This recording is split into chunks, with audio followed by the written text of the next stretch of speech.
हम मीनू झा प्रणाम करै छी समस्त मिथिलावासी के। एकटा उपनयन के गीत गा बजा रहल छी। कोशिश करै छी सब गोटे के नीक लागे।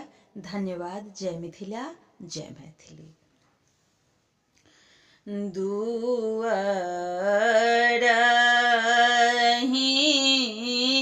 बाजना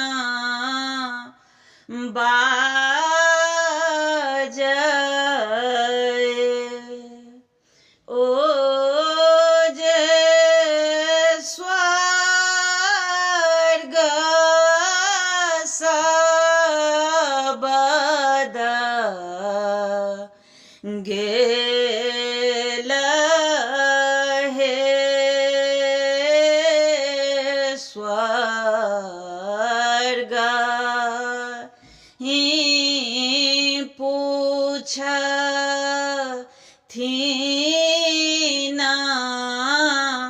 अपन बाबा ओ जे कहाँ बाजना बाजे हे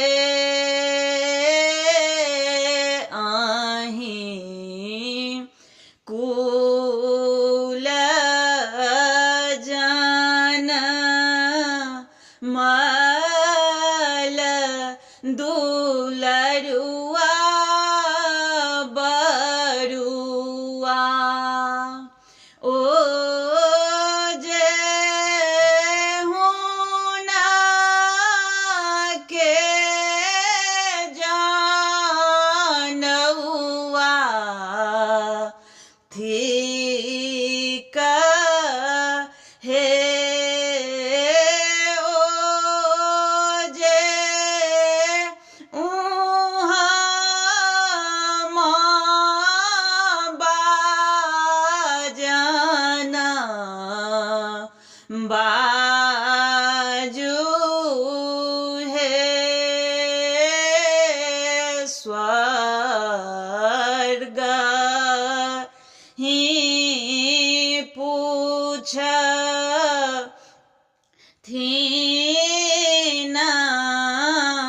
अइह बदादी ओ जे गीत कतए होए हे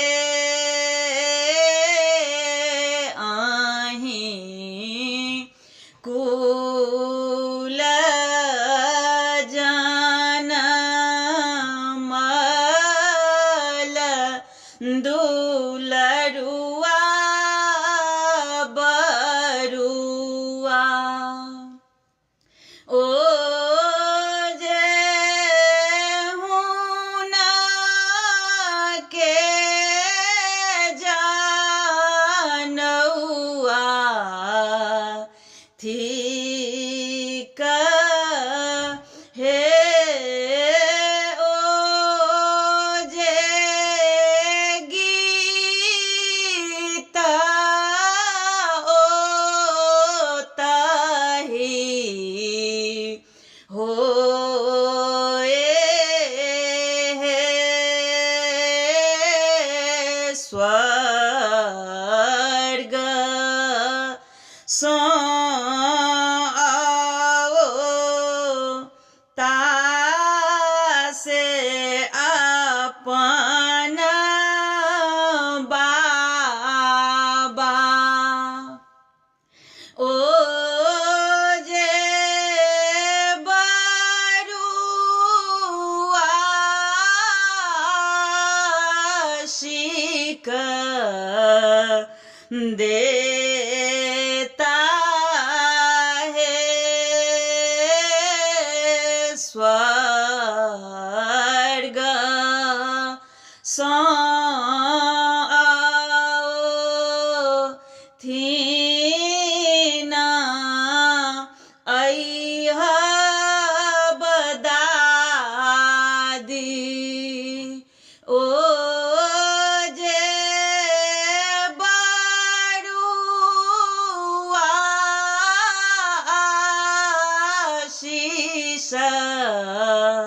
दे